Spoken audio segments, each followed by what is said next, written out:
Olá, boa noite, amigos e amigas do nosso canal Ame Brasil.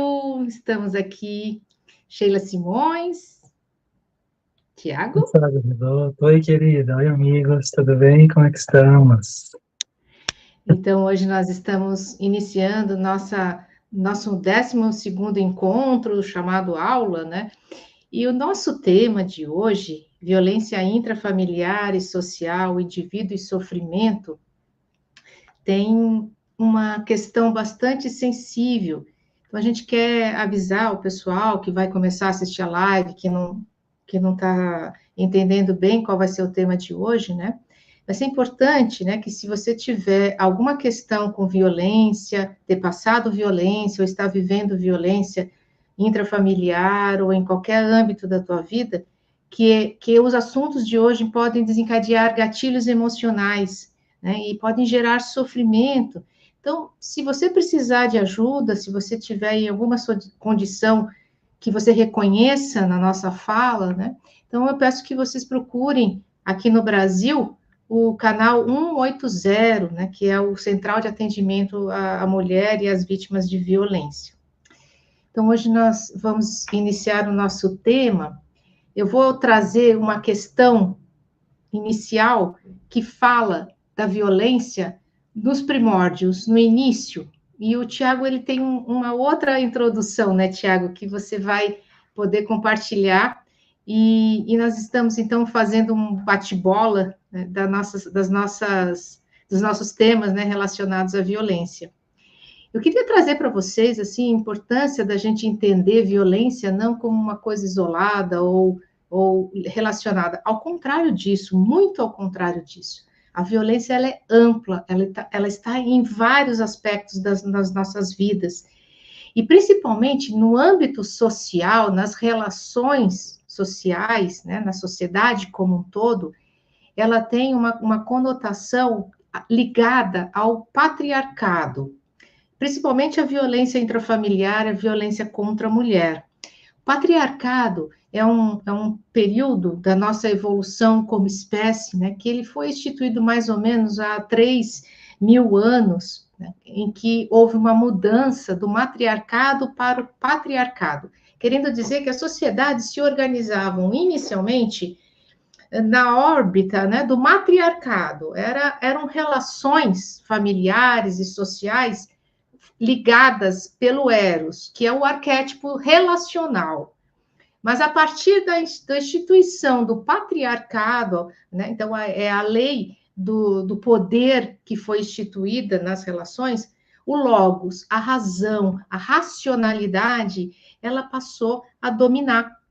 E isso não necessariamente, né, teve apenas benefícios para a nossa vida como um todo, pelo contrário, né? O princípio masculino, que é o logos, ele exerce ligações pelo poder. E o eros, que é o arquétipo relacional, exerce ligações pelo amor, pelos relacionamentos, né? Por tudo que está ligado à lei do amor. Então, o principal efeito que nós observamos, né, Tiago, é que houve um excesso de racionalidade nas nossas relações, fazendo com que as vidas se tornassem vazias, né, no sentido justamente de não ter o preenchimento da relação, da lei do amor, né, das relações focadas no afeto. Eram focadas no poder, na competição, e isso acabou afastando demais, né, a nossa vida, né, desse princípio que é fundamental.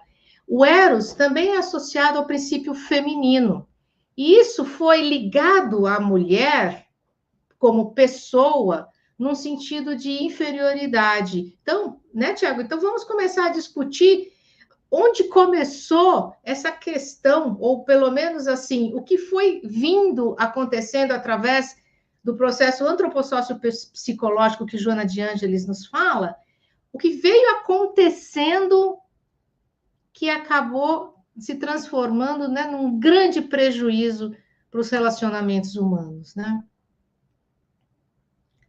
Esse encontro de hoje, querida, é muito importante. Ele, ele ele faz contato e ele constela uma diversidade de temas e de assuntos contemporâneos relacionados à vida relacional. Então, quando nós pensamos na construção cultural ou na construção social multimilenar dos papéis de gênero, nós chegamos hoje nesse lugar em que a mulher, de fato, permanece numa posição ainda desafiada, ultrajada, violentada. E nós precisamos nos debruçar sobre esses temas, porque o Espiritismo, ele por excelência, tem a responsabilidade ética, como a seu tempo Kardec o fez, de reunir os elementos na cultura, as disposições sociais, os valores, as normas, né, as verdades, né, relativas estabelecidas no mundo, que organizam a sociedade, organizam a família, organizam as relações e problematizá-las. Tendo em vista disso, quando preparávamos esse encontro, né, querida, nos demos conta que essa obra, né, Livro dos Espíritos, a obra que inaugura, né, a proposta espírita no mundo, na sua parte terceira sobre leis morais, tanto nas perguntas de Kardec, quanto nas respostas dos espíritos, e aqui é muito importante, essa questão agora é importante chave. Primeira obra de Joana de Ângeles, da coleção psicológica, Jesus e a Atualidade. E ela deixa claro que, a introdução, que a mensagem de Jesus permanece atual e contemporânea. Isto é, tanto ele é atual, quanto a atualidade precisa dele. Uma dialética de que o ethos cristão, e trabalharemos mais para frente no encontro de hoje, uma ética cristã, ela estabelece uma forma muito particular de como nos relacionarmos. Mas o que chama a atenção na primeira obra da codificação, o Livro dos Espíritos, é que tanto as perguntas quanto as respostas dos espíritos, elas incidem, elas atingem questões sensíveis da época de Kardec. Questões que ainda afligem a humanidade. E nós, o Brasil, um país na periferia, né, nessa parte sul do orbe, nós ainda enfrentamos diversos dilemas. A multifacetada expressão da violência está presente nas perguntas e respostas que Kardec fez e que os espíritos responderam. Para vocês terem uma ideia, quando falam sobre guerra, quando falam sobre trabalho excessivo, quando eles retratam a questão, temos ou não o direito de repousarmos na velhice? Faz pouco tempo nós temos o Estatuto do Idoso, né? Temos aí normas que regulamentam o trabalho na vida. As disposições do casamento, né, reflexões sobre a indissociabilidade do casamento, já está lá, já está sendo discutida por Kardec e os espíritos, os papéis de gênero, os direitos de homens e mulheres. Então, sim, querida, pois não.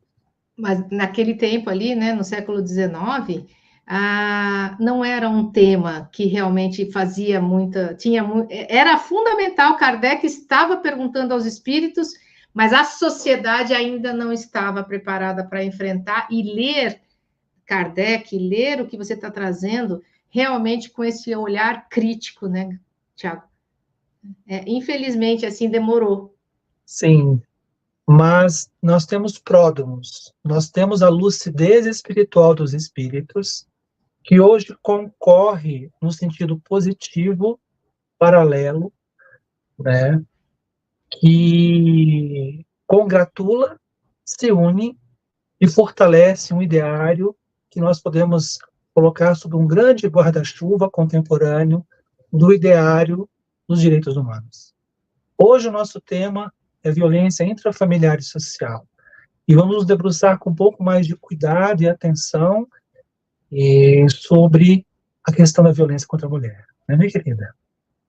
Isso aí. É claro que quando a gente fala de violência intrafamiliar e violência contra a mulher acaba sendo o foco ali mais atingido. Justamente porque é sabido assim que a maior parte das pessoas, como um todo, que causam violência está relacionado ao homem. O homem ele tem uma característica, pela sua própria constituição fisiológica, né, da testosterona, de gerar essa violência. Ele tem um impulso mais violento, mas não significa que ele é o único. As mulheres também, e isso nós não estamos só falando do gênero homem e mulher, não, né? Nós estamos falando de todos os níveis, né, da sociedade. Vamos só entender dessa maneira, tá? De uma forma bem ampla.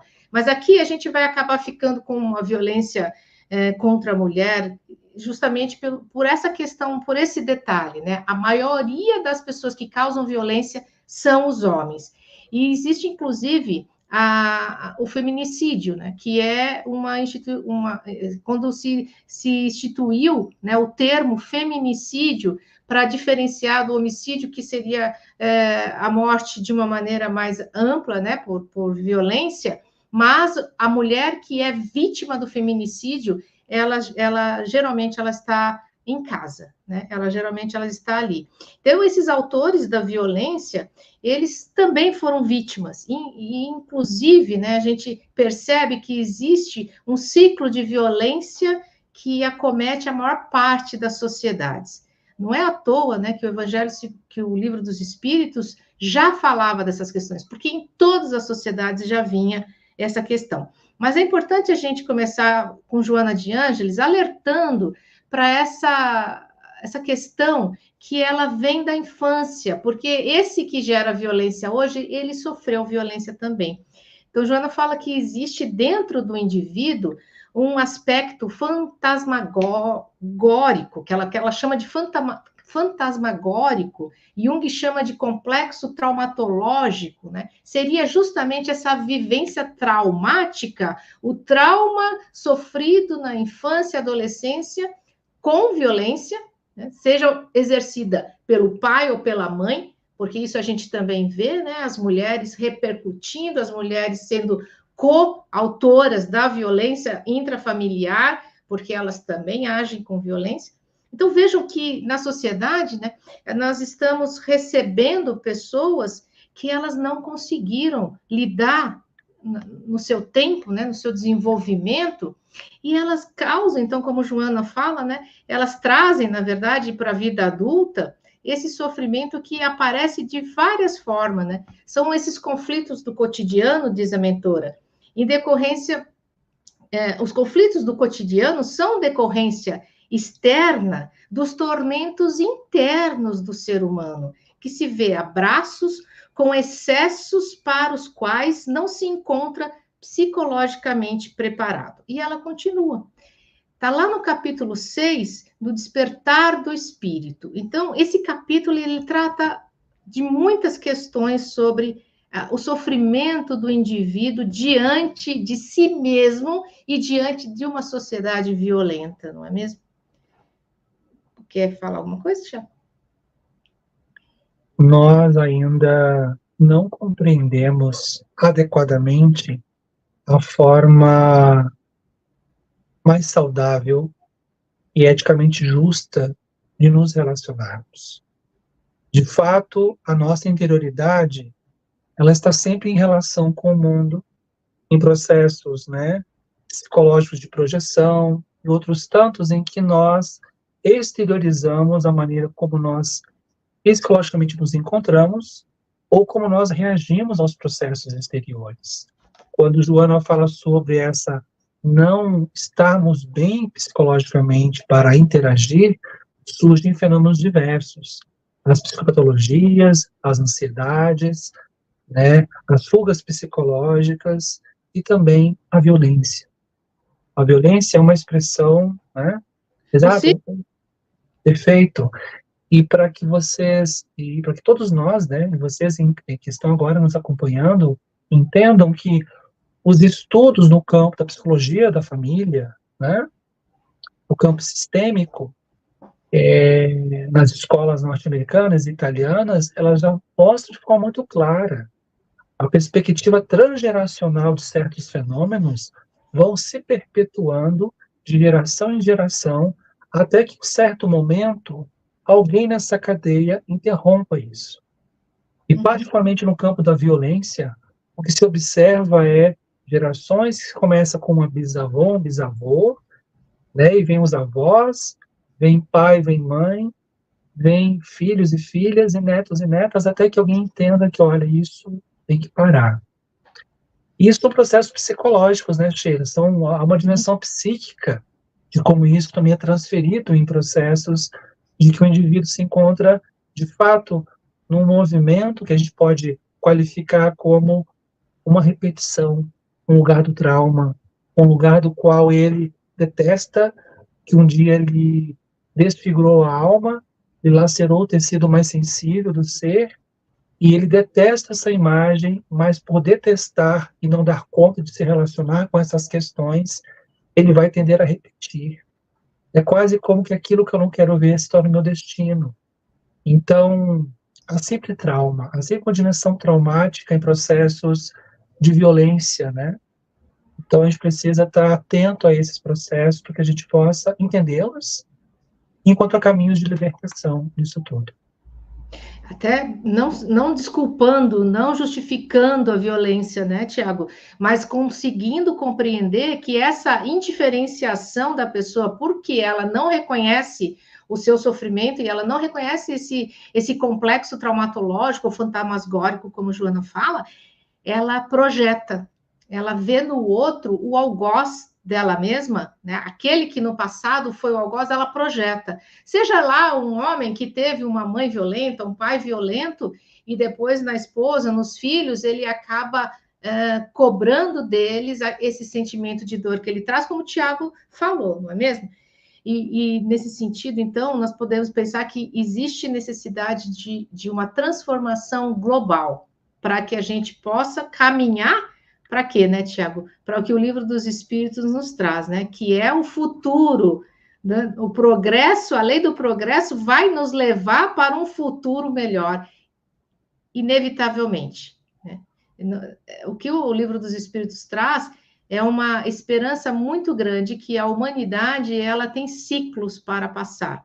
Ao longo desses momentos, né, em que épocas em que nós vamos primeiro, muito mais, assim como se tivesse uma convulsão interna, né? Aquele início da nossa vida ali, no primitivismo, essa convulsão interna, essa necessidade de sobrevivência, a gente não conhecia outra maneira senão agir com a raiva, com o impulso raivoso e, consequentemente, a violência.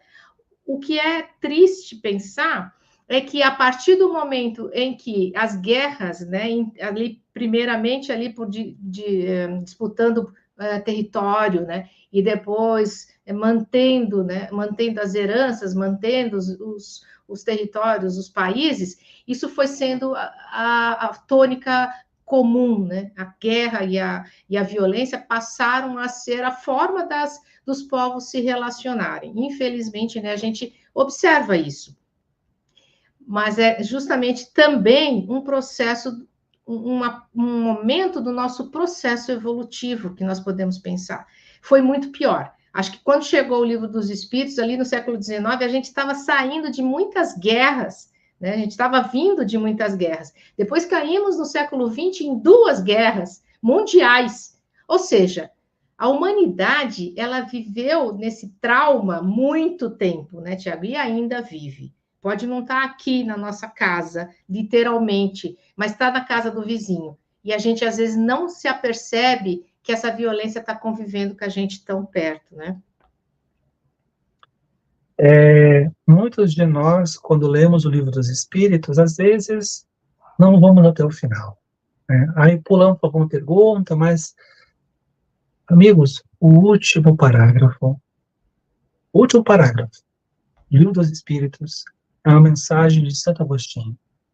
E ela aqui tem um gosto de síntese de um ideário, que daqui a pouquinho nós vamos falar um pouquinho mais aprofundadamente. Mas olha o que Santo Agostinho diz em torno deste movimento de progresso, de aperfeiçoamento das instituições, de construção de fato do reino de Deus, a partir da perspectiva que estaremos reencarnando na Terra por muito tempo, e estaremos pelas nossas ações, pelo nosso esforço ético, construindo sociedades, relações, famílias mais amorosas, mais justas. Mas olha o que ele diz. Olha isso. Por bem largo tempo, os homens têm estraçalhado e anatematizado mutuamente em nome de Deus as guerras da fé, por conta de paz e misericórdia, ofendendo com semelhante sacrilégio. O Espiritismo é o laço que um dia os unirá. E aqui o Espiritismo, amigo, é o ideário da vida prática, da vida de alma, de produzir alma, fazer alma na vida. Porque lhes mostrará onde está a verdade e onde está o erro. Durante muito tempo, ainda haverá escribas e fariseus que o negarão, como negaram o Cristo. Quereis saber sobre a influência de que espíritos estão as diversas seitas que entre si fizeram partilha do mundo? Julgai-o pelas suas obras e pelos seus princípios. Jamais os bons espíritos foram os instigadores do mal. Jamais aconselharam ou legitimaram o assassínio e a violência. Jamais estimularam os ódios dos partidos, nem a sede das riquezas e das honras, nem a avidez dos bens da terra. Os que são bons, humanitários e benevolentes para com todos, esses os seus prediletos e prediletos de Jesus, porque seguem a estrada que este lhes indicou para chegar até ele. Aqui já é um recado de compensarmos o nosso lugar protagonista diante deste cenário do tema de hoje, que é a violência. Jesus deixou o caminho, né? Ele falou, eu sou o caminho, a verdade e a vida. E com essa máxima, ele realmente constrói para nós como lidar, né, com tudo isso que nós estamos vivenciando. Então, não basta simplesmente a gente ler ali no Livro dos Espíritos, então, no futuro, a Terra vai ser um planeta melhor, em que não vai ter isso. Não, gente, a gente precisa começar agora. A gente precisa cultivar a paz na nossa casa todos os dias. A gente precisa se dar conta daquilo que a gente traz de dor, de culpa, de sofrimento que nós trazemos do nosso passado. Precisamos nos dar conta. Quer dizer o quê? Trazer para a consciência, nos tornarmos conhecedores desses complexos que podem agir por nós e podem, quando tomarem a frente, causar um prejuízo muito grande nas relações. Sabe, Tiago? Porque as estatísticas da violência, de um modo geral, e principalmente a violência contra a mulher, ela só vem aumentando. Esse ano, em 2024, a Lei Maria da Penha completa 18 anos. Vocês sabem, né? A Lei Maria da Penha, ela foi instituída em 2006 a partir, né, de uma situação de uma mulher, que eu não trouxe aqui o nome dela. Se alguém tiver aí, pode colocar, né, no chat. É a Maria da Penha. A Maria da Penha mesmo, né? Tá certo. Não, mas parece que ela tem mais um nome. Acho que não é só Maria da Penha, mas tudo bem.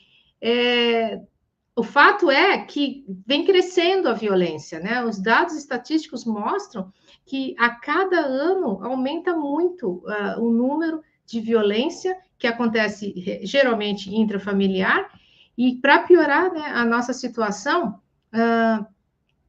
aqui no Rio Grande do Sul, 41% das mulheres sofrem violência com base no gênero e solicitaram medida protetiva. 41% dessas mulheres que sofreram essa violência, tá? O índice nacional é 27%. Então, nós estamos aqui no Rio Grande do Sul, o Tiago está em Brasília, eu não peguei o índice de Brasília, Tiago, mas veja o quanto, né, se nós formos mapear o Brasil, a diferença é grande, né? De 27 para o Brasil, 41 aqui no Sul. O que será que está acontecendo com a gente, não é mesmo? E existem vários tipos de violência, né? Nós vamos falar aqui algumas que seriam em dois âmbitos, no âmbito privado e no âmbito social, né? Então, eu vou falar algumas e vamos fazendo um bate-bola, tá bom, Tiago? Então, a violência física, que é aquela que é vista, que aparece, né? Que deixa marcas, roxos, olhos roxos, né, braço quebrado, até, infelizmente, levarem tiros, não é? E por aí vai. Então, são surras, espancamentos, empurrões. A violência física, geralmente, ela não fica só com a mulher, os filhos também sofrem a consequência dessa violência física. e, como eu disse, né, encadeados, né, geralmente o pai gera uma violência, a mãe gera a violência também, por sua vez, os filhos entre si podem gerar violência e levar para a escola essa violência. Então, essa repercussão da violência, ela realmente é uma cadeia que ela realmente precisa, né, ser contida lá na origem, né? Precisa ser tratada essa família que sofre violência. Joana de Ângeles, então, ela diz que não tendo condições psicológicas para enfrentar a fragilidade pessoal interna, essas pessoas, esses adultos que se tornaram pai e mãe, faz algoz os filhos, através de cujo comportamento adquire poder, força de dominação, e é um amor desequilibrado de Joana. Tiago. Existe um documentário, está dica para os nossos amigos aqui e amigas, chamado Humanos. Esse documentário está disponível no YouTube. E são relatos de pessoas sobre suas histórias. Em um desses relatos, ele mostra como que uma alma, diante do tempero da violência, na sua formação constitutiva, do berço, na infância e na adolescência, pode também se transformar num monstro da violência. E o documentário mostra o relato de um homem negro que está preso por ter cometido um assassinato. E é forte o relato dele, porque ele diz assim: eu fui criado por minha mãe e por um padrasto. E eu fui entendendo que todo instrumento que usava para me violentar fisicamente, fios, arames, pedaços de madeira, era uma forma destes, no caso em particular o padrasto, mostrar algum tipo de atenção. E eu passei a confundir e entender que aquela forma de se relacionar, isso era amor. Eu passei a entender que me conectar com as pessoas se dava por esse veículo que era a violência. Eu não sabia o que era amor. E aí o que é forte no relato dele. Porque ele diz assim: duas pessoas eu tirei a vida. Uma mãe e uma criança. E ele diz assim: quem foi me ensinar aqui na cadeia o que era amor era a avó dessas pessoas. Ela passou a me visitar e a cuidar. E ela passou a me educar mostrando que amor não era aquilo. Imagina se está nessa posição, o grau de desprendimento. Né? E aí ele relata isso dizendo que a força que a violência nos subjetiva, ela distorce em nós a maneira como nós sentimos, tocamos, nos representamos e nos afirmamos perante a vida e os outros. Então, companheiros, quando nós estamos discutindo questões dessa natureza, nós estamos, por excelência, falando de processo de subjetivação, sejam desta vida, ou sejam heranças complexas de um passado desditoso. Mas Joana chama atenção para uma coisa: almas cruéis, né? Almas muito violentas, vingativas, elas outrora, em algum momento, também foram ultrajadas. E o tecido da alma foi tão esticado e rasgado na ruptura traumática que eles passam a se rebelar e passam a detestar a sociedade, passam a detestar o humano e passam a perseguir com sua violência com um movimento de vingança. São os filhos e filhas, são os nossos irmãos e irmãs. Ao falarmos, então, sobre as violências, e até acrescento aqui, querida, um que normalmente não é citado, que é a violência patrimonial, que descamba seu tempo para a violência física. Tudo começa quebrando porta, quebrando uma cadeira, né? E dali descamba seu tempo para a violência física. Mas percebamos que a etiologia, os processos constitutivos em que alguém chega a um lugar em que a violência é instrumento de relação, tem a ver com processos anteriores no qual ele foi modulado e adequado a uma maneira de se relacionar com o mundo, só que é uma violência, é uma condição que ela é paradoxal, porque a violência ela é a contraposição à ética. E já falamos sobre isso. Mas eu queria contribuir dessa maneira. E uma coisa importante, Tira, que eu deixei de falar no inicinho, que é muito importante. A dificuldade para a compreensão do reconhecimento da violência nas relações familiares, ou da violência contra a mulher, é difícil porque esse fenômeno ele se estrutura a partir de dois processos básicos que torna difícil, inclusive, o que você pontuou sobre a estatística. Esse processo é a invisibilização, a invisibilidade desses processos que acontecem no campo privado, e a naturalização, que é o lugar de que essas coisas acontecem, e que não muito longe da nossa era de agora, a vida privada era quase como fosse intocada. Uma vizinha sofrendo violência, não, isso é um problema. Em briga de homem e mulher, ninguém mete a colher. E isso, hoje em dia, é um absurdo. Então, a invisibilidade e a naturalização desse processo torna difícil compreender o fenômeno. Mas essa aproximação estatística, que ainda é um desafio, nossas pesquisas, revelam que, na verdade, existem muito mais casos. Sabe, Tiago, eu não sei se é naturalização ou negação. A negação, ela tem esse efeito de tornar invisível a situação. Então eu faço de conta que eu não estou vendo. Isso não está acontecendo. Não está acontecendo para mim, não está acontecendo em lugar nenhum. Porque, sabe? O termo naturalização vem de uma compreensão, de uma perspectiva psicológica, né, de umas correntes de família, em que os papéis são cristalizados e eles são naturalizados. O homem é assim, a mulher é assim, nesse sentido. Sim.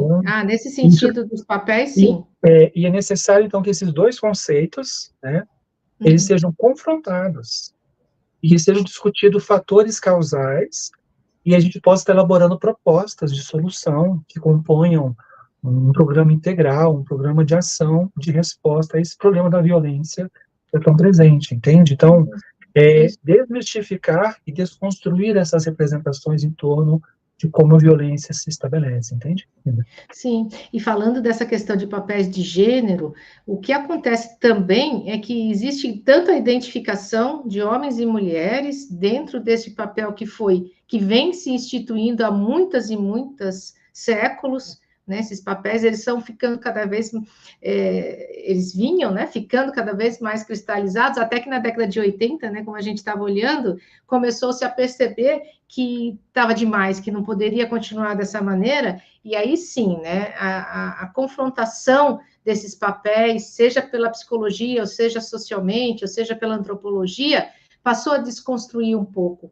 Então, mas é importante que cada um de nós se veja também em como está multiplicando, como está mantendo esses papéis na família ou próximo a nós, né? Como se diz assim, você não está questionando essa perversidade, né, de dominação, que como foi falado, então aquilo que é arquetípico transferiu-se para a pessoa, para a mulher e para o homem, e assumindo esses papéis, né, essas personas, esses comportamentos sociais pautados no que vem sendo trazendo coletivamente, e por sua vez tem uma origem arquetípica, né, que é histórica. Então, vejam assim que tudo isso vai sendo encadeado na nossa vida. Se não estivermos conscientes do nosso papel, a gente não consegue fazer a diferenciação. A gente fica indiferenciado e simplesmente reage, simplesmente vivencia a experiência, repetindo, como você falou, transgeracionalmente, né, Tiago? Então, olha só como é fundamental a conscientização do que a gente está trazendo aqui hoje, não é mesmo? Mas olha, você trouxe a violência patrimonial aliada à violência física. Outra coisa que é muito aliada à violência física é o uso de drogas, o álcool principalmente. tá? Então, a associação do uso das substâncias à violência. E muitas vezes a pessoa que tem uma dependência química, ela age pior, né? Ela fica mais violenta quando ela está sob efeito. A partir do momento que passa o efeito, ela até está calma, mas no modo de dizer assim, ela está pacífica, ela está, né, quieta no canto dela ou ela vai dormir. E isso também gera um pensamento na família de que, bom, ele é agressivo só quando bebe. Então, o problema não é ele, o problema é a bebida, não é? Eles tiram a responsabilidade do agressor, colocam na bebida e isso acaba sendo desculpado também. Bom, depois que passa o efeito, ele é muito bom, porque ele trabalha, ele traz o dinheiro para casa, ele não deixa faltar nada. Então, não sei se uma naturalização, Tiago, mas eu acho que é muito mais uma negação, sabe? É como se a família se talvez naturalizasse ou se acostumasse com essa dinâmica. O que você acha? Sim, nessa perspectiva, porque nós precisamos construir a historicidade, nós precisamos encontrar os fatores que causam esses processos e compreendê-los. Quando nós mitificamos ou quando nós naturalizamos, já é natural, é da vida. E nós não saímos desse lugar, né? Talvez, se você permitir, eu poderia trazer algumas considerações em relação a essa questão, então, da ética. Depois a gente pode continuar, pode ser? Em relação a essa Pode, questão? claro. Uhum, depois a gente continua nos tipos, né, de violência. Uhum. Quando a gente pensa na maneira como nós nos relacionamos, quando nós lemos o Evangelho e a gente passa a entender uma mensagem nova que compõe um ethos, ou um conjunto de valores, um ideário com o qual eu vou me relacionar com o outro. E qual é a nossa referência? É o ato ou os atos do Cristo em movimento, em ação, compilados nos Evangelhos, e que está sobre e que está acontecendo num momento histórico, social, econômico e político na região da Palestina. Então, Jesus está trazendo uma perspectiva de como vivemos a nossa relação diante de algo, amigos, que coletivamente, né, violência também não é um fenômeno, né, querida? Não é um fenômeno apenas no sentido estrito relacional entre indivíduos, entre pares, ou entre famílias, ou entre casais. É um fenômeno também que pode se tornar epidêmico coletivamente. A sociologia, ela hoje já tem estudos bastante aprofundados em relação à época de Jesus, em particular sobre o fenômeno da violência.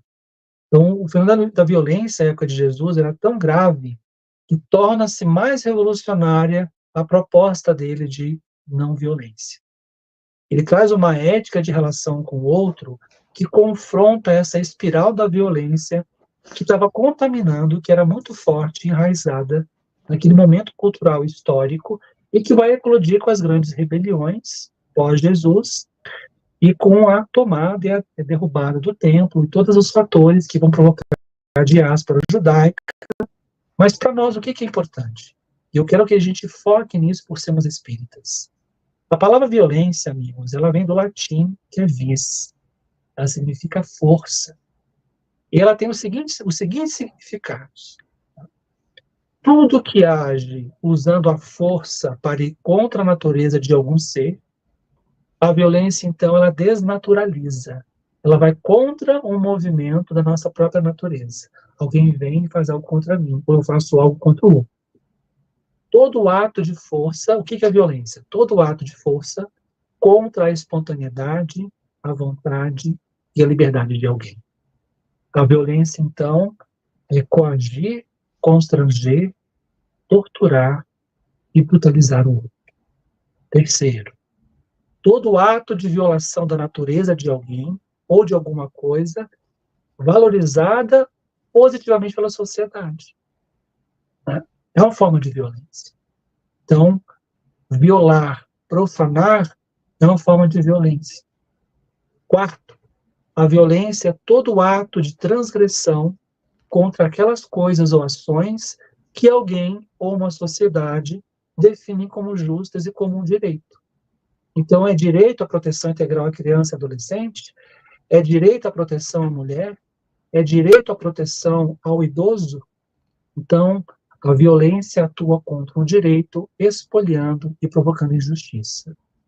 Quinto, como consequência, amigos, a violência é um ato de brutalidade, de abuso físico ou psíquico contra alguém e que se caracteriza por relações intersubjetivas e sociais e que imprimem opressão, intimidação e medo.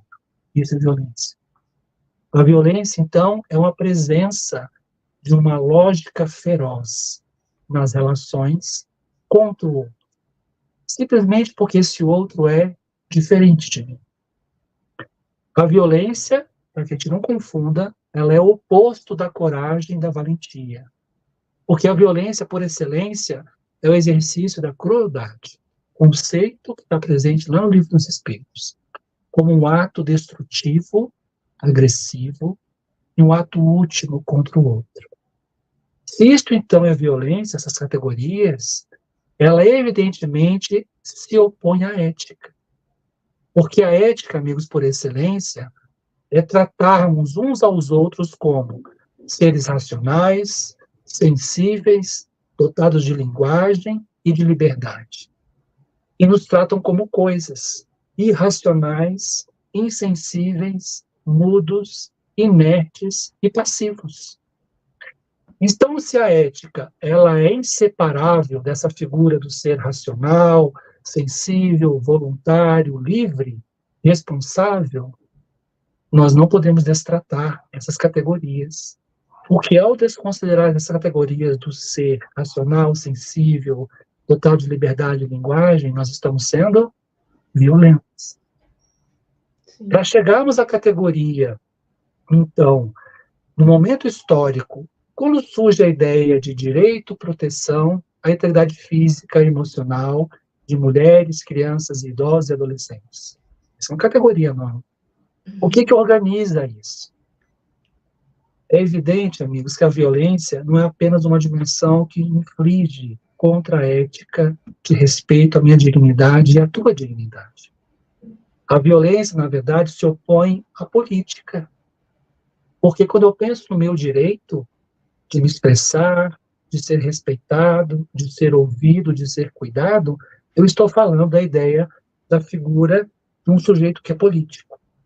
Mas está atrelada a ideia de um sujeito de direitos.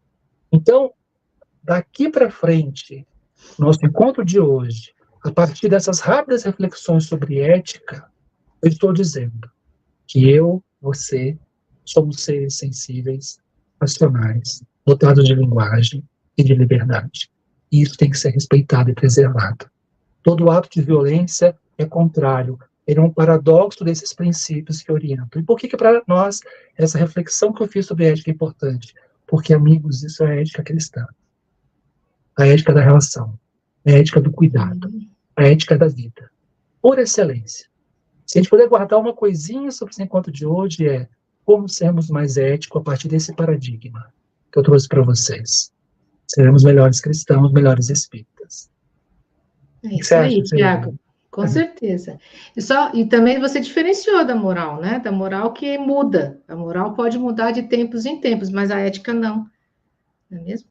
E você, dentro dessa tua descrição sobre ética, você já até trouxe a violência psicológica, você trouxe outros níveis de violência que acontecem, como xingamentos, né? Diminuição da autoestima e da capacidade do outro, a negligência, né? Como, por exemplo, abandonando o incapaz ou deixando as crianças em casa porque tem que trabalhar e as crianças ficam sendo cuidadas por umas pelas outras, às vezes uma criança um pouquinho maior, mas também você, como você disse, né, Tiago, a extinção da liberdade, né, sujeitando a criança a uma condição de objeto do adulto, depreciação, humilhação, tudo isso é violência psicológica. E essa violência nem sempre aparece. Na verdade, ela só vai aparecer no sintoma, quando aquele que sofre essa violência começa a se deprimir começa a apresentar uma regressão no desenvolvimento, por exemplo, né? Então a criança volta a urinar ou defecar na calça, enfim, principalmente depressão e estados de ansiedade, eles são vistos, né, primeiro no comportamento. E mais uma vez, a gente volta a falar com Joana de Ângeles, né, do quanto esses que causam esse tipo de violência, eles têm dentro de si também essa criança ferida, e eles buscam, como o Tiago falou, eles buscam ver no outro a solução para aplacar a sua dor, mas ao contrário, eles geram mais dor, eles geram mais prejuízo nas relações. Na verdade, não se relacionam, né? Eles apenas atacam, eles apenas reagem, tá? E outro tipo de relação mais no âmbito pessoal, e principalmente, como o Tiago também disse, né, usurpando, né, a liberdade do outro, usurpando o corpo do outro, é a violência sexual. Abuso, exposição, comércio virtual da imagem, né, ou então as categorias assim de exposição na internet, mas o abuso sexual, ele entra desse quesito que você disse, de uma naturalização transgeracional. Muitas famílias são abusadas, né, seguidamente por essas gerações, e elas têm dificuldade de reconhecer isso como esse ultraje, e justamente a negligência daquele que deveria cuidar, que deveria amar, ele não consegue também, ele também se cega, né? Eu queria compartilhar que eu lembrei agora, nos meus 2 últimos anos de faculdade aqui em Brasília, eu estagiei na vara de violência contra a mulher, né, do Tribunal de Justiça do Distrito Federal. Eu me recordo uma história sobre essa ideia de naturalizar, porque ela é um processo educativo. E havia até com essa história, que se conecta com a história desse filme, desse homem que eu narrei no documentário Humanos. Eu lembro era uma situação também de violência intrafamiliar. Eu me recordo que tinha uma criança de 6 e um outro de 8 anos, com o corpo bem marcado por violências. Então, você não entendidas. E eu lembro que elas diziam, e a palavra, assim, na hora, soou dessa maneira. Elas narravam naturalmente. Sim, o papai surra a gente, é assim. Quando a gente faz coisa errada, a gente tem que apanhar mesmo, sabe? A gente está aprontando muito. Então, veja, não deixa de existir a brutalidade, um processo que é violentador da alma, que não é educativo no sentido mais sensível, na forma como a alma floresce, mas é uma instrumentalização de uma forma de relação em que a criança entende que aquilo é educar. Ela ter marcas nas pernas de fios, para ela não é assim. E quando fomos ouvir os pais, o que mais surpreendeu é que não havia uma maldade, existia uma compreensão que era assim, possivelmente da história deles também. E aí vem a questão da transgeracionalidade. Então, a gente tem que estar atento à maneira como nós pontuamos e observamos esses fenômenos, porque a perspectiva da violência, ela às vezes, de fato, se naturaliza. Nós nem vamos entrar aqui hoje, né, Sheila, porque não há campo para isso, não há tempo para isso, mas, por exemplo, se trabalharmos uma dimensão sobre as desigualdades sociais, alguém que acorda, amigos, 4 da manhã, para pegar um ônibus às 5, para ir trabalhar na casa de alguém, passar o dia lá, e chegar em casa às 7, 8 horas da noite, para encontrar com os filhos, para ganhar um salário mínimo, isso é violência? Para mim, isso é violência. Uhum. Perceba que existem formas de expressão do que é ser violentado. Uma vez eu vi uma pessoa que trabalha no hospital que disse assim para mim: eu telefonei para a família para informar, olha, a vaga para o seu filho de 6 anos, a cirurgia que ele precisava, conseguimos. E aí havia passado mais de 6 meses, ao que a pessoa ouviu, a funcionária, ele já morreu. Isso é violência. Então, veja, quando nós trabalhamos a categoria direito, Nós estamos trabalhando uma dimensão ética de reconhecimento da sua dignidade, da minha dignidade, de que somos todos iguais pela lei. Mas a ideia de que a violência, ela, como uma água negra, ela vai adentrando aos espaços em que são negligenciados os nossos direitos. Hoje nós não vamos entrar nesse campo. Vamos voltar para o tema de hoje. Mas perceba, esse exemplo que você deu, ele entra no âmbito mais social, né? Do coletivo, político, social, e o quanto as políticas públicas, muitas vezes, elas são ineficientes e causam realmente esse sofrimento a mais, né? E as pessoas são violências, né? Hã? E que são violências.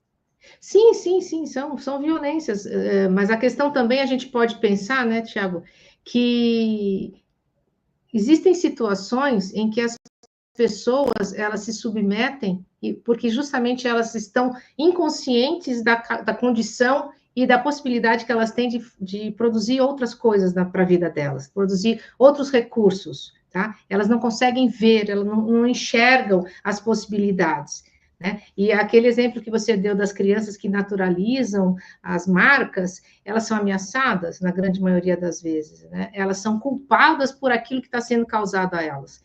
Então, elas também não conseguem diferenciar, né? Daí vem o fato de que, quando elas se dão conta do que estava acontecendo, elas podem, inclusive, dissociar o conhecimento, sabe? Dissocia psiquicamente. Eu fico sabendo que eu estava sendo agredida e aquilo é tão difícil eu encarar que eu prefiro não saber, eu prefiro não entrar em contato com isso.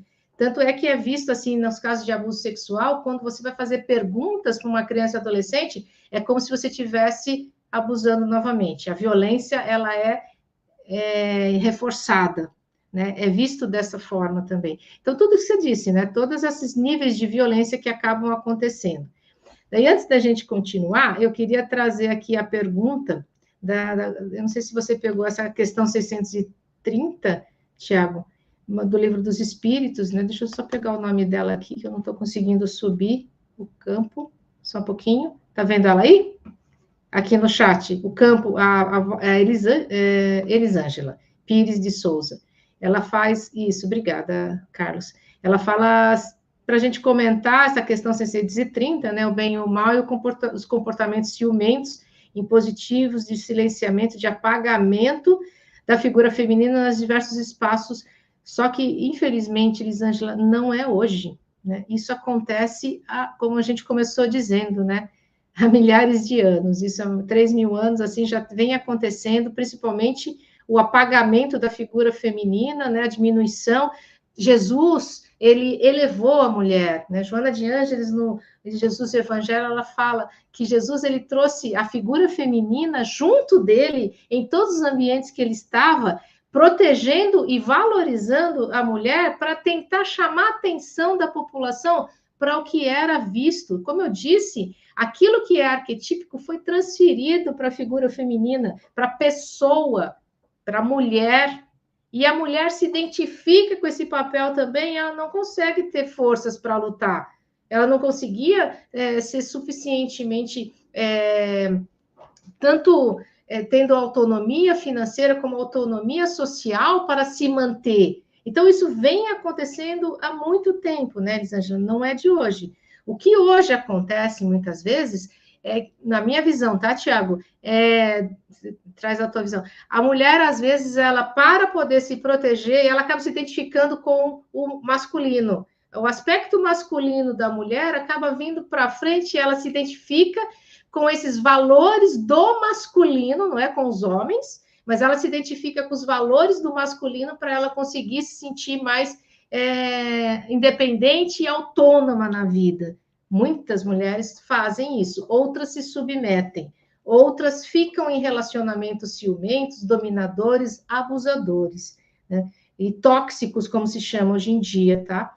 Então, justamente por essa indiferenciação psíquica, ela não consegue reagir, ela não consegue ver o potencial dela. É necessário que ela seja realmente ajudada, seja numa psicoterapia individual, seja em grupos coletivos de mulheres que conseguiram fazer isso e que transmitem para outras mulheres.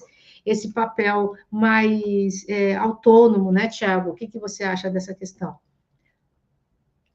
A Elisângela traz uma questão muito importante, que tem a ver também com uma outra questão, que está no Livro dos Espíritos, que é sobre esse lugar que a mulher ocupa na relação com o homem, dela ser moralmente inferior. Né? Depois até resgato aqui a pergunta. E conversávamos um pouco antes sobre isso, eu e Sheila, sabe, Elisângela? Porque os espíritos respondem, deixam muito claro, isso é fruto das instituições sociais humanas.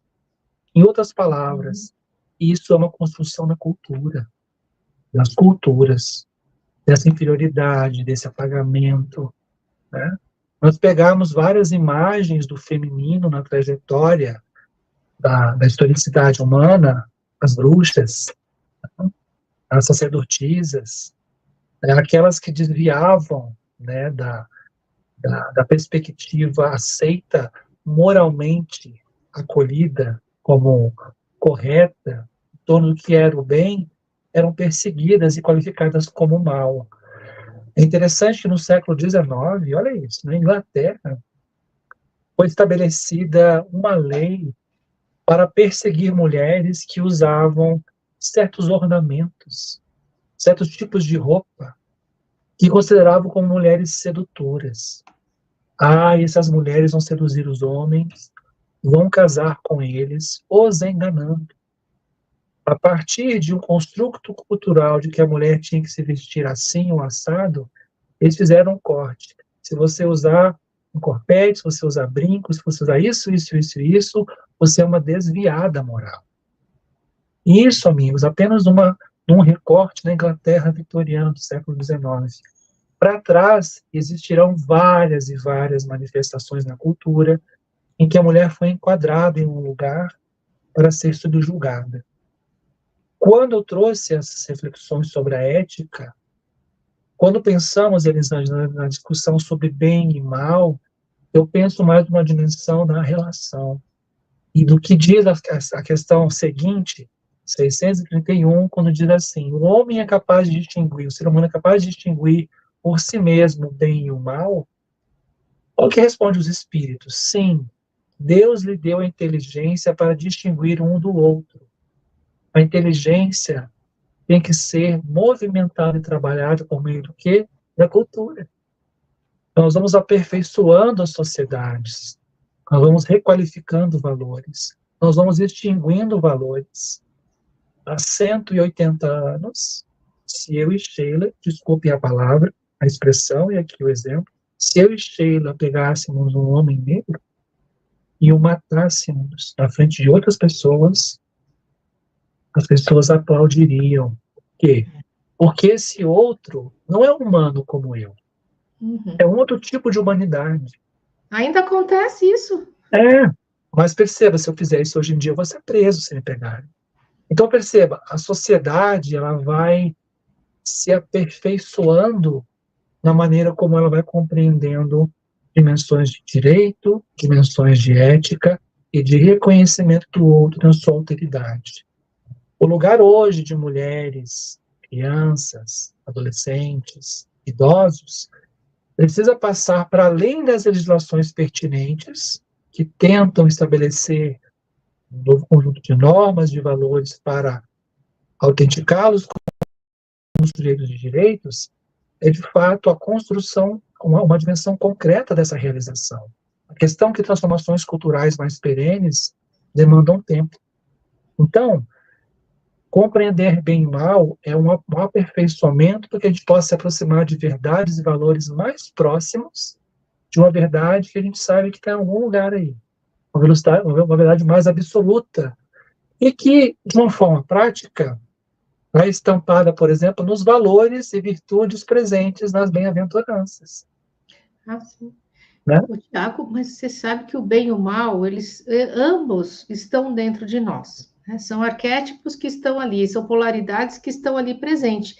Então, mesmo que você está me dizendo assim, né, que a sociedade não valoriza isso ou aquilo e não exemplifica, né, o bem e o mal, mesmo que acontecesse algo desse tipo, que não é o que acontece atualmente, né, existe bem delimitado, por isso que o livro dos Espíritos fala assim, não, o homem sabe, o homem mesmo que não tenha vivenciado uma experiência do bem, ou seja, tenha vivido uma vida traumática, uma vida de violência desde os primórdios, ele está marcado por esse trauma? Está. Mas o que vai regular internamente ele é o espírito, é o self. O self tem a possibilidade de trazer para a experiência dessa pessoa tão traumatizada uma experiência do bem. Então, ela busca, ela vai atrás do bem como se uma planta fosse atrás do sol.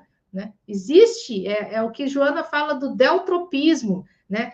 O aspecto do bem, quando nós não reconhecemos isso, nós vamos atrás de alguma maneira. Existe a nossa busca pelo bem, porque é o espírito que faz essa busca. Este é o deltropismo. Mas sim, nós sabemos que o bem e o mal, quando bem delimitado na infância, quando a criança aprende essas instâncias, ela leva para a vida adulta e ela consegue diferenciar melhor. Agora, uma criança que não reconhece o bem, não reconhece o amor, o afeto, como o Tiago disse, né? Aquela criança que nós dissemos que fica negligenciada em casa, quando ela cresce, ela não reconhece isso. Ela precisa ser tocada de uma maneira um pouco mais contundente, porque ela até rejeita. O que ela reconhece? Ela reconhece a violência, ela reconhece um trato por maus tratos, na verdade, né? Uma relação de poder, ela reconhece. Isso é inerente à nossa vida, porque quando não temos a intimidade com determinada coisa, essa coisa passa na nossa frente e a gente não vê. A gente literalmente não vê, não reconhece, né? Então, isso se chama inconsciência. Nós não estamos conscientes de uma realidade diferente até aquele momento. A partir do momento que nós conseguimos oferecer a possibilidade da pessoa expressar algo diferente, ela vai passar a reconhecer nela e construir nela características diferentes do que ela viveu. Não é mesmo? Acho que a Alice também faz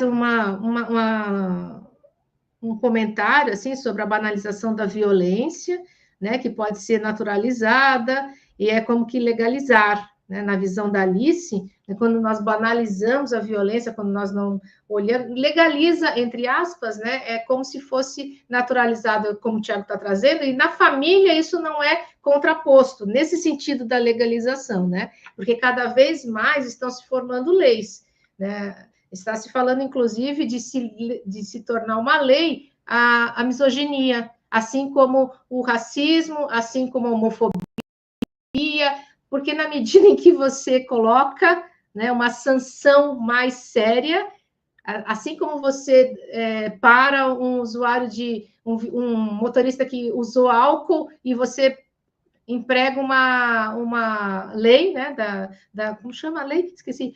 E a punição é grave, tá? Como é que chama essa lei? Subiu agora. Qual é? A Maria da Penha, não, né? Não, do álcool, quando a pessoa dirige alcoolizada, né? E aí, nesse sentido que eu estou dizendo, que quando existe uma sanção bem mais grave, aí a pessoa começa a perceber, poxa, ela pode não se modificar, porque a mudança ela depende de um processo muito mais profundo, mas pelo menos ela se segura um pouco. Tá? É a lei seca, querida. A lei seca, a lei seca. Obrigada, Sayonara. Às vezes a gente, né, vem as ideias, mas não vem completas, né? Então, Alice, talvez seja nesse sentido que você está trazendo, assim, né? Que sim, a gente precisa despertar a consciência para tudo isso que a gente está vivenciando, para a gente tentar mudar. A mudança, ela é lenta, e a maioria de nós vai resistir a essa mudança, não é, Tiago? A gente não é tão afeito assim, isso está ruim, então vamos mudar. Não. Mas eu queria trazer, Tiago, aquela questão que a gente estava pensando, né, sobre a reencarnação como uma oportunidade de vivenciar os males causados por nós mesmos. Então, veja que nós, na história, nós sabemos, né, que nós fomos atrozes, que nós fizemos coisas absurdas, que nós matamos por questões muito precárias e banais mesmo, ao longo da história humana, não é mesmo? E aí, quando chega o Livro dos Espíritos e fala, olha aqui, aquilo que foi causado numa encarnação, né, é terrível, isso não fica. A lei de ação e reação vai voltar. De alguma maneira, nós vamos vivenciar situações semelhantes. E daí vem, às vezes, a pergunta, como faz uma criança nascer numa família de abusadores e ela vai sofrer aqueles maus tratos, aquela negligência, aquela violência? Porque ela está sofrendo de novo, ela é uma criança, ela é uma vítima naquele momento. Mas a lei de ação e reação é inexorável. Então, são os espíritos que animam homens e mulheres. Ao longo, né, Tiago, nós podemos ter momentos de retorno a experiências. Joana fala assim, nós somos herdeiros das próprias realizações. O eu superior, o espírito, renasce em conjunturas sociais, econômicas, orgânicas e psíquicas, a que faz jus os soberanos códigos da divina justiça, em face do comportamento vivenciado nas reencarnações anteriores. São soberanos códigos da divina justiça. Significa dizer que todos nós estamos imersos neste código e, portanto, a nossa experiência precisa ser modificada agora para a gente poder modificar o nosso futuro, para a gente poder modificar o que está em torno de nós.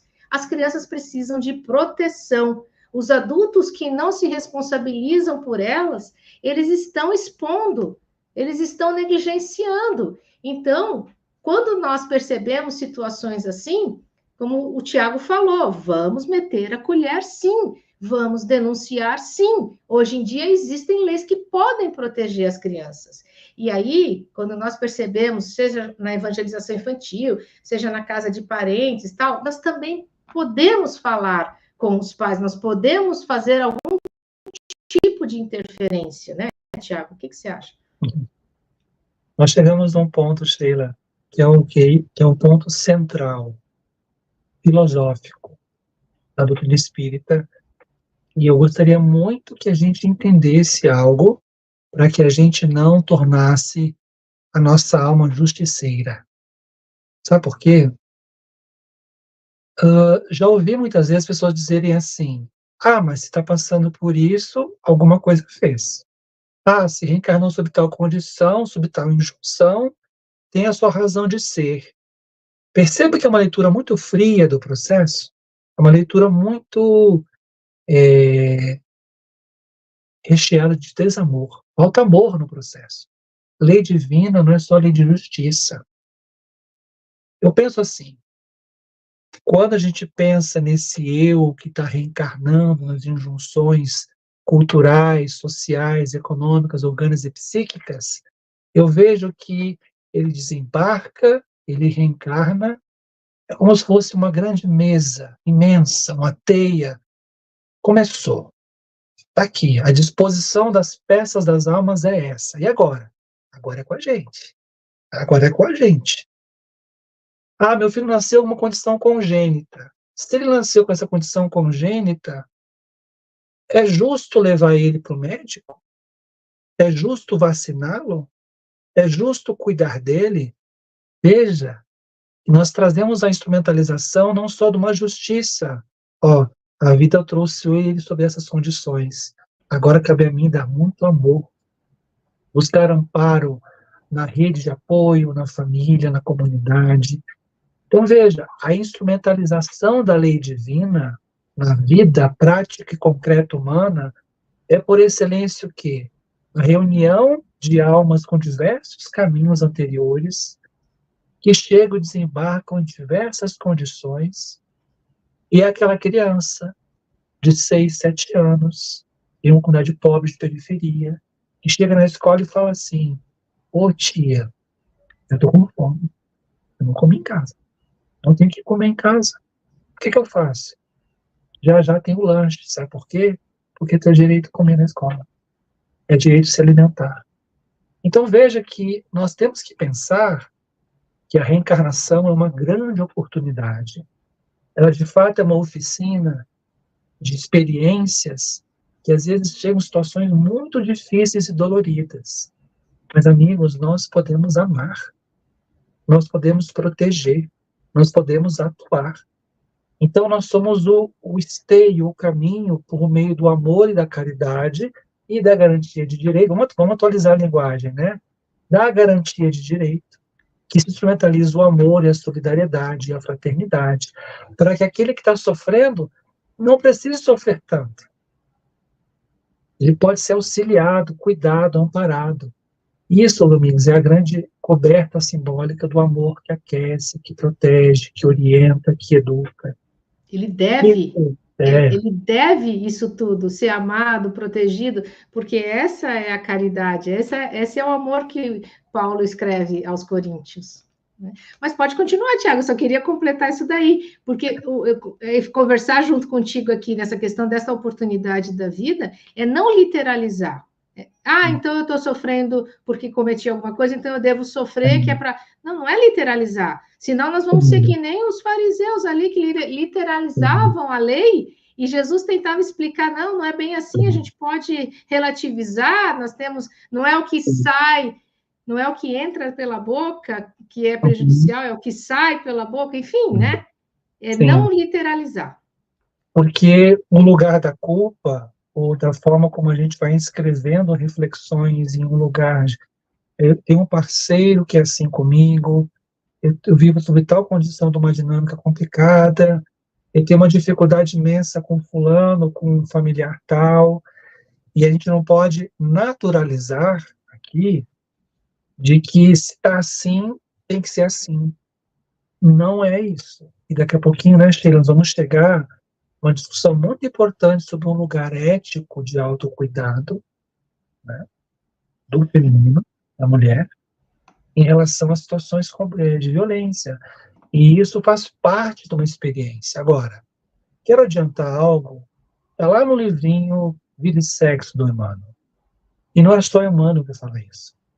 Os espíritos diziam assim, se você está numa relação que está chegando num lugar que pode expor você a violências, é uma situação que coloca você em risco, é uma situação de uma dramaticidade que pode levar a mais sofrimentos e traumas complicados e até mesmo morte, é preferível que isso acabe. É preferível que se proteja tanto o que está querendo agredir, para que não se complique, quanto o que vai ser agredido. Porque outros caminhos vindouros surgirão na vida, em outras vidas, porque Emmanuel fala isso, às vezes a injunção de certas almas no cadinho doméstico, ela traz muita sombra, traz muitos problemas, e que são sementeiras do passado. Agora, não quer dizer que na dinâmica da experiência humana, as pessoas têm que estar aprisionadas nessas dinâmicas. Nós temos mesma ideia da ética, seres racionais, seres sensíveis, dotados de linguagem e aptos de liberdade de consciência. Nós vamos até onde nós damos conta. Eu não quero entrar aqui, porque a Sheila vai trazer questões sobre isso. Vamos até onde damos condição, até onde a consciência suporta, até onde a alma dá conta. E aí é cada um, isso tem que ser respeitado. Sem dúvida, Tiago. Justamente porque, como você estava dizendo, né, ninguém deve se obrigar a se manter numa relação violenta para cumprir alguma coisa que acredita, né, ser devida a ela. É como se estou sofrendo isso é porque eu mereço. Não? Jesus... E daqui a pouquinho nós vamos falar sobre qual é o papel de gênero feminino que se encaixa nesse lugar. Lugar Sim. da culpa, do materno, tem que dar conta, né? Sim, eu queria associar a fala de Jesus, né, sobre bem-aventurados, como você estava dizendo, né, as bem-aventuranças, mas bem-aventurados os que são brandos, porque possuíram a terra, e bem-aventurados os pacíficos, porque serão chamados filhos de Deus. E Jesus, então, lá no Livro dos Espíritos, né, ele traz a questão de que isso, né, agir com agressão, agir com violência, não é né, o que é natural em nós. E justamente quando o povo, né, a população, o homem de um modo geral, homens e mulheres puderem reconhecer que somente a lei do amor é que vai ajudar a humanidade a evoluir, é que vai realmente trazer para nosso planeta, né, uma condição melhor. Ali no Evangelho diz assim, que quando a humanidade se submeter à lei de amor e de caridade, deixará de haver egoísmo, o fraco e o pacífico já não serão explorados nem esmagados pelo forte e pelo violento. E essa condição da mulher, que, como eu estava dizendo, né, desde o começo, né, acabou sendo institucionalizado justamente para elevar um aspecto de poder, reduzindo um aspecto atribuído à mulher, como se ela não tivesse força, capacidade e condição de se expressar e de realizar o que ela deveria. Então, é esse papel que você está trazendo também, né, Tiago? Como nós nos identificamos com valores que são trazidos por mulheres, sejam elas nossas mães, né, ou professoras, que ao longo da história reforçaram esse papel de submissão. E quando isso passou a ser falado de outra maneira, quando as mulheres passaram a educar de outra maneira, então essa conscientização também foi se tornando cada vez mais ampla e as mulheres se impondo nas relações, ou seja, transformando seus papéis de gênero, transformando suas relações para serem relações mais respeitosas e favoráveis. E é claro que não é em todos os âmbitos. Eu não sou ingênua de achar que agora as relações são favoráveis nesse nível. Não é isso que eu estou dizendo. Estou dizendo que melhorou, né, Tiago? Né? O século XXI trouxe um pouco mais de conscientização do nosso papel de mulher na sociedade. É claro que tem algumas correntes assim feministas que são extremamente exageradas e elas querem uma igualdade de gênero entre homens e mulheres. E a gente sabe que o melhor é a complementariedade, não a igualdade. Né? Nós somos complementares, somos opostos complementares, nós conosco mesmo, somos opostos complementares em vários aspectos da nossa vida. Nós também somos paradoxais nas nossas atitudes. Falamos uma coisa, fazemos outra, não é mesmo?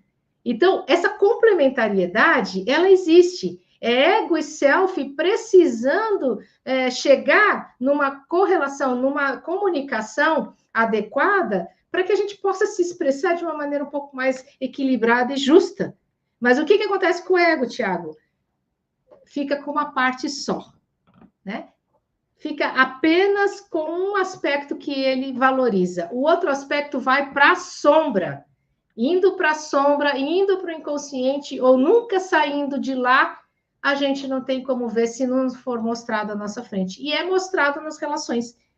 E aí, quando nós falamos, então, homens e mulheres que são inconscientes, que vivem sob a sombra do poder, eles acabam, né, jogando tudo em cima de quem estiver por perto. E aí, então, esses papéis de gênero, eles ficam misturados, tá? Os papéis, eles acabam se misturando.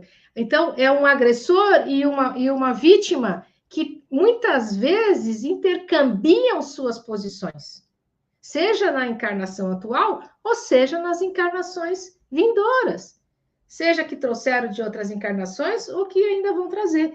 Então, essa intercambiação dos papéis, elas acontecem o tempo todo. Então, né, Tiago, então, como eu estava dizendo, né, nós somos paradoxais, que dirá nossas relações, né? Antigo. Estamos com, faltam uns 10 minutinhos, né? Queria compartilhar um ponto importante. Né? Existem algumas considerações, alguns estudos que trazem o ideário e o imaginário em relações permeadas pela violência. Né? E é interessante que, não sei se vocês sabem disso, a invenção do casamento como um espaço para felicidade, ele surge no século XVIII, XIX, porque antes as mulheres eram submetidas ao quê?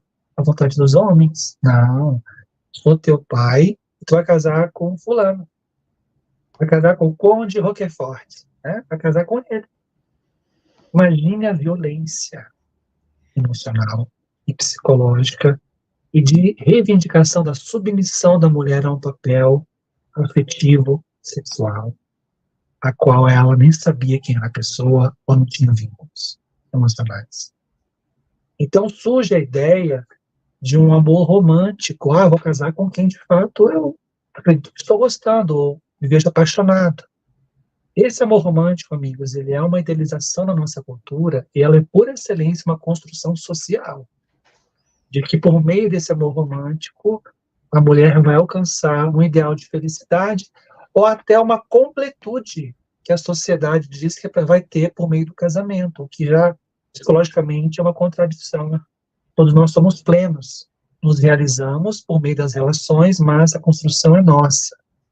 Então, esse discurso do amor puro, né, que tudo supera, que se sacrifica, e encobre o seguinte, que esses laços afetivos estabelecidos, eles são mantidos, eles são formados no interior de um mundo relacional pelo patriarcado, que é hierarquizado, e é violento, e é profundamente desigual.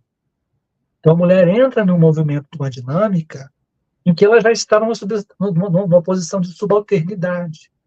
Então, para a gente ir além dessa idealização, né, o amor, o mundo relacional de uma dinâmica amorosa, ele, por excelência, é permeado por ambiguidades, muitas vezes, não sempre, por linhas de poder, relações de poder, que o poder se opõe ao amor, então, muitas vezes, relações afetivas estão permeadas por violência, formas de instrumentalização de poder e de mando e de controle, e que formam as nossas subjetividades. O que as pesquisas mostram, eu achei muito interessante uma pesquisa, até de uma professora da Universidade de Brasília, é que ela mostra que a primeira coisa que acontece é que quando a mulher recebe pela palavra, eu amo você, você é única, você é incrível, você é a mulher da minha vida, só que ao mesmo tempo ela é violentada. Há um lugar de se perceber especial, de se sentir escolhida, né? Eu sou indestituível, porque esse homem diz tanta coisa para mim, do que eu sou, que ele é louco por mim, ele quer a mim. Mas é esse louco por mim, que na perspectiva psicológica, é aqueles homens que engolem, né, que devoram, que se apropriam, que juntam-se como uma amálgama. Você agora, eu e você somos um. É tão bonito, né? Eu e você somos um. Só que isso tem uma dimensão violenta, muitas vezes, de significação. Ao mesmo tempo, a ideia de que a sensação de ser desejada, de ser percebida como uma mulher, em tese, amada, captura, enjaula, aprisiona. Uma outra perspectiva que é importante colocar é a ideia de que as formas de violências que aparecem em uma relação permeada por essa hierarquia do patriarcado perante as mulheres. A mulher é que sofre, a mulher é que apanha, a mulher é que é humilhada. E ela que sente culpa. É.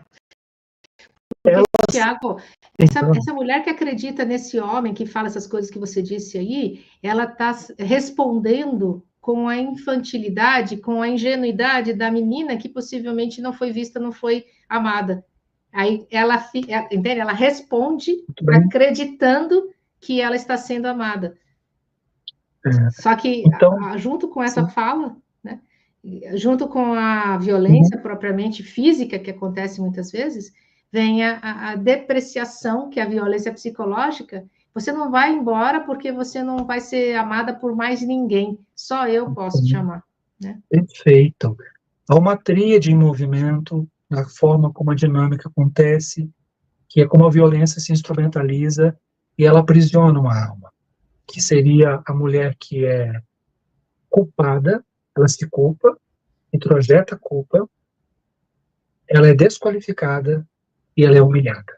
Então, desconstruir, né, a estima, desconstruir essa mulher como um sujeito, ela vai levando aquilo. Não, mas ele, ao mesmo tempo, ele diz que eu sou maravilhosa. Ele vai dizendo que me ama, que ele precisa de mim. Então, há um movimento aí que provoca adoecimento, provoca instabilidade emocional, E nós teremos tempo, mas é importante a gente pensar sobre o lugar psicológico desses homens, né, infantis, imaturos, violentos, possessivos, e que usam esses instrumentos de manipulação como uma forma de capturar, de segurar a mulher. Outro ponto que eu quero compartilhar é que os afetos mobilizados em uma relação violenta, desamparo, solidão, culpa, vergonha. É muito comum o que a mulher fazer em uma relação violenta. Ela vai se desconectando da rede. Ela deixa de estar com a família, deixa de estar com os amigos. Às vezes os amigos desconfiam que algo está acontecendo, mas por conta desse lugar de eu não consigo externalizar, não consigo falar sobre isso, isso não sai, e constrói-se uma teia de esvaziamento da teia de relação, de proteção afetiva que ela pode ter, e o que acontece? Singulariza-se, fica no casal. A teia de relação superficializa e se fica apenas em torno do casal, e o que aumenta o quê? A dependência afetiva de uma condição, né? E por último, a necessidade da ruptura protagonista dessa idealização do amor romântico. Da construção desta voz, vou passar para a Sheila agora. Não, a gente está chegando no finalzinho, a gente vai falar da cura, né? Cura, isso. Transformação, né?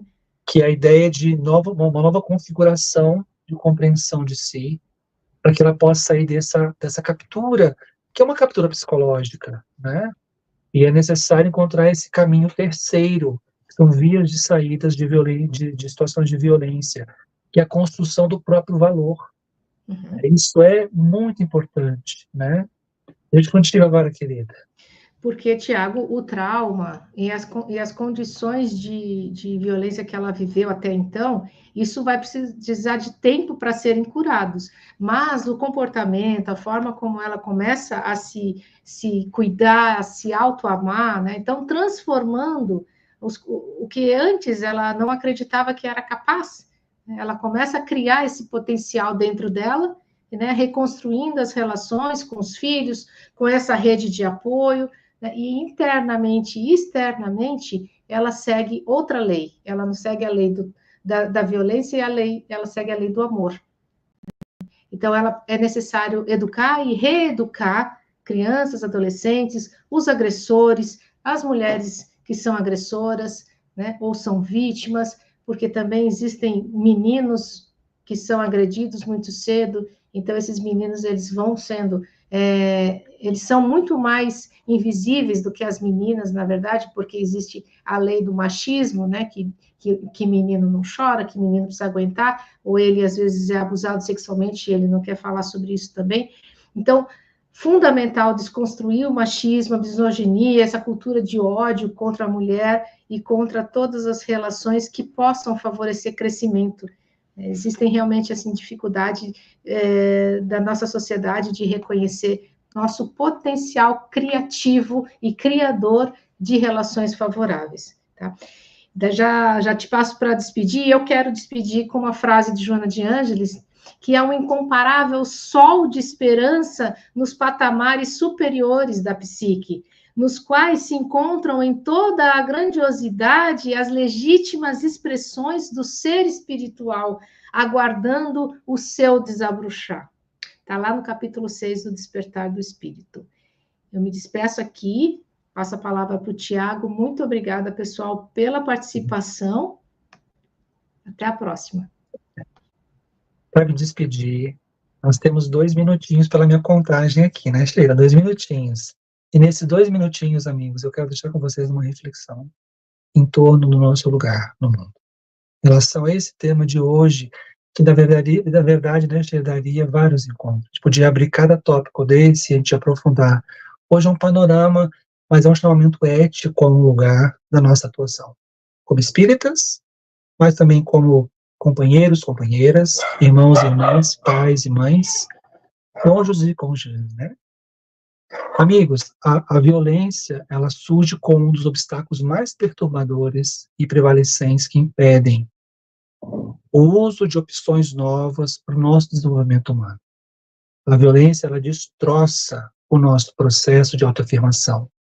necessário que a gente possa tomar decisões autênticas, conscientes, independentes, e que afetam por excelência hoje no mundo, no tema hoje, a dramaticidade da vida das mulheres, que são as grandes violadas de seus direitos humanos, que lhes revogam o direito de ser mulher em sua dignidade, em sua igualdade, em sua autonomia. É necessária a preservação do bem-estar físico, emocional, relacional, social e espiritual dessas mulheres. Porque um dia eu fui, e um dia vocês serão, um dia vocês estão sendo.